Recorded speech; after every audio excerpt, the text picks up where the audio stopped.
Hello friends, नमस्कार and welcome to समाधान। साथियों, उम्मीद है कि आप सब अच्छे होंगे और साथ ही साथ आपकी स्टडी भी अच्छे से चल रही होगी। साथियों, बीएसएससी बिहार कर्मचारी चयन में जो भी परीक्षाएं हैं उसके रिजल्ट के प्रोसेस को फास्ट किया जा सके, इसके लिए यहाँ पे एक्स्ट्रा कुछ ऑफिसर्स की नियुक्ति की गई है। और ये ऑफिसर्स आपके कहाँ के हैं? तो बिहार सचिवालय सेवा के हैं। ठीक है, यानी कि बीएसएस सेवा से हैं। जैसे आप खुद एएसओ बनेंगे तो आप बिहार सचिवालय सेवा के अंतर्गत ही आएंगे, बीएसएस के अंतर्गत आएंगे, बिहार सेक्रेटरीट सर्विसेज। अब इनके अधिकारियों को, जिसमें कुछ एएसओ हैं सेक्शन ऑफिसर, कुछ एएसओ हैं असिस्टेंट सेक्शन ऑफिसर, इनको प्रतिनियुक्त किया गया है। कहाँ पे? तो बीएसएससी ऑफिस में इंक्लूड किया गया है। तो अभी हम लोग इस पे बात करेंगे। और इसके अलावा आपको बता दें, देखिए, चूंकि दो डेवलपमेंट्स यहाँ पे अभी करंटली हुआ है बीएसएससी में। एक तो जो यहाँ पे डिप्लॉय किया गया है ऑफिसर्स को, इनकी प्रतिनियुक्ति दी गई है ताकि रिजल्ट प्रोसेस को फास्ट किया जा सके। और दूसरी चीज की, जो आपके आगामी बीएसओ का एग्जाम होना है, जो कि अगस्त में आपका मैक्सिमम चांसेस है कि आफ्टर 20th आपका एग्जाम ले लिया जाएगा। तो बिल्कुल अगस्त में इसके लिए तैयार है बीएसओ के लिए। CGL4 की जहां तक बात है, तो अभी आपका 15 के आसपास आपका पोर्टल रीओपन होने के मैक्सिमम चांस है। तो डॉक्यूमेंट्स अपना तैयार रखें। और ईडी का मौका आप लोग बोल रहे थे, तो ईडी का मौका भी यहाँ पे मिल सकता है। अब वो देखना होगा कि आवेदन के साथ देती है आयोग या अलग से देती है। हालांकि ज्यादा समय नहीं मिलेगा, मुश्किल से 15 दिन आपको आवेदन के लिए मिलेगा पोर्टल रीओपन होने के बाद। अब सबसे पहले हम लोग यहाँ पे जो प्रिंटिंग के लिए, चूंकि इनका एग्जाम होगा, तो कुछ डॉक्यूमेंट्स जो प्रिंट करने होते हैं नेसेसरी, उसके लिए टेंडर निकला था। और इसमें लगभग फाइनल चीजें निकल करके सामने आ रही है। इसमें अभी जो 11 कंपनीज है उसमें से शॉर्ट लिस्ट देखिए यहाँ पे, तो मैं नोटिस आपको दिखाता हूँ, फिर हम लोग बात करते हैं जो अधिकारियों की नियुक्ति हुई है यहाँ पे। सबसे पहले देखिएगा, तो ये आज बीएसएससी के नोटिस है।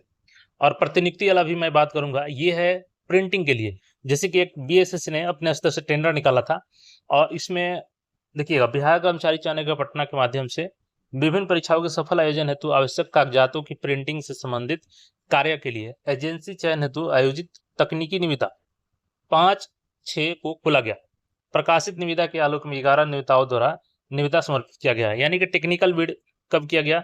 तो 5 जून को। अब इसमें 11 कंपनियां हिस्सा ले रही हैं। ठीक है, और इस तकनीकी निविदा का मूल्यांकन करने एवं वित्तीय निविदा खोलने के लिए तो फाइनेंशियल बिड यही फाइनल होता है। और फाइनेंशियल बिड कब खुलने जा रहा है? तो कल फाइनेंशियल बिड खुलने जा रहा है 3 बजे PM में आयोग के कार्यालय में, काउंसलिंग हॉल में।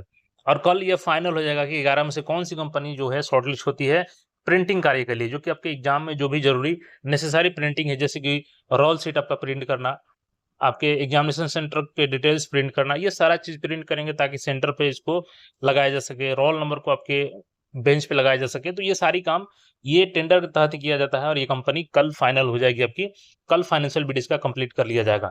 तो ये चीज, एक और जो टेंडर था ये कंप्लीट होने जा रहा है कल। बस एक टेंडर रह गया है, लेकिन वो एग्जाम के बाद का प्रोसेस है, तो उससे अभी कोई इफेक्ट नहीं पड़ने वाला है। कि कल ये जो नोटिस आया था, कई सारे स्टूडेंट मैसेज करके, मेल से बता रहे हैं या मैसेज कर रहे हैं कि सर, एक एएसओ मैम है, वो बता रही हैं कि एग्जाम आखिर कब होगा। तो उस पे उनका रिएक्शन है कि देखिए, ये जो टेंडर निकला है, अब इसमें अगर टीसीएस के चयन हो जाता है तो उसके अनुसार ऑनलाइन एग्जाम होगा। मुझे काफी ये लगा कि मतलब कोई एएसओ है, उनको क्यों नहीं पता है कि ये टेंडर किसके लिए है। ये after post examination and result processing के लिए है।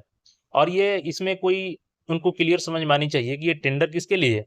ऑफलाइन जो ओएमआर सीट होता है उसके स्कैनिंग के लिए है, ना कि टीसीएस या ऑनलाइन कंपनी एजेंसी के लिए। यानी कंप्यूटर बेस्ड टेस्ट के लिए तो कोई टेंडर ही नहीं निकाला गया है।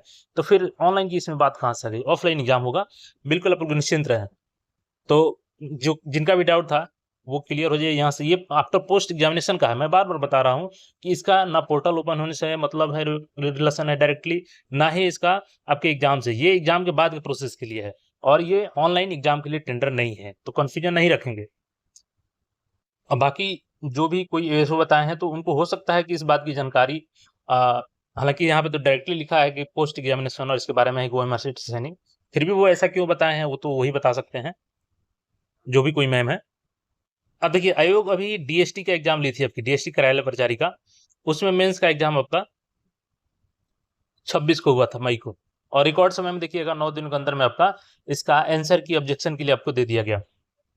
अब चूंकि 11 तक आपको ऑब्जेक्शन करना है और इसकी रिजल्ट प्रक्रिया फास्ट हो, चूंकि आयोग अब ऑलरेडी इतना लेट कर चुकी है कि अब हर तरीके से प्रयास कर रही है कि इसको जल्द से जल्द निपटा सके।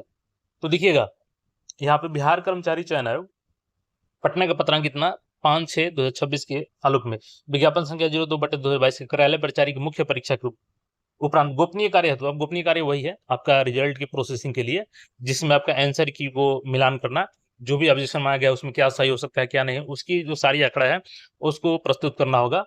और देखिएगा सचिवालय सेवा के 2 प्रशाखा पदाधिकारी यानी सेक्शन ऑफिसर एसओ और 2 सहायक प्रशाखा पदाधिकारी एएसओ की प्रतिनियुक्ति 8 से 6 तक की गई थी। हालांकि इनकी बढ़ा दी गई है, जिसमें देखिएगा तो इनकी नाम भी दी गई है जो भी सहायक प्रशाखा पदाधिकारी हैं।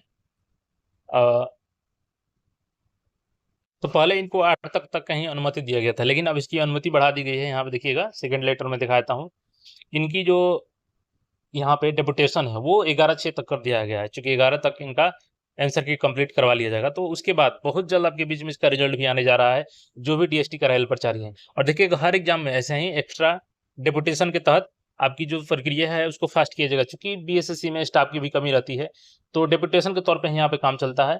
तो यहाँ पे सचिवालय सेवा के क्लर्क हो गए और एएसओ हो गए, एएसओ हो गए, उनसे यहाँ पे काम करवाया जाता है डेपुटेशन के तौर पर। यहाँ पे जो 4 अधिकारी हैं इनको यहाँ पे डेपुटेशन किया गया है, जिसमें एएसओ है, एएसओ है।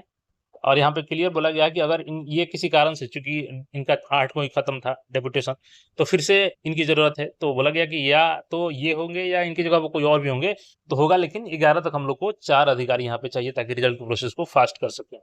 तो देखिए कुल मिलाकर ये है कि भले 10+2 में तो देरी हो रही है, लेकिन ये जो बीएसओ एग्जाम है CGL4 हो, या मैक्सिमम चांस है कि आपका प्रीलिम्स हो जाएगा और अगस्त में ये होने जा रहा है। उसके बाद आपका CGL4 भी तैयारी में लग रही है आप लोग।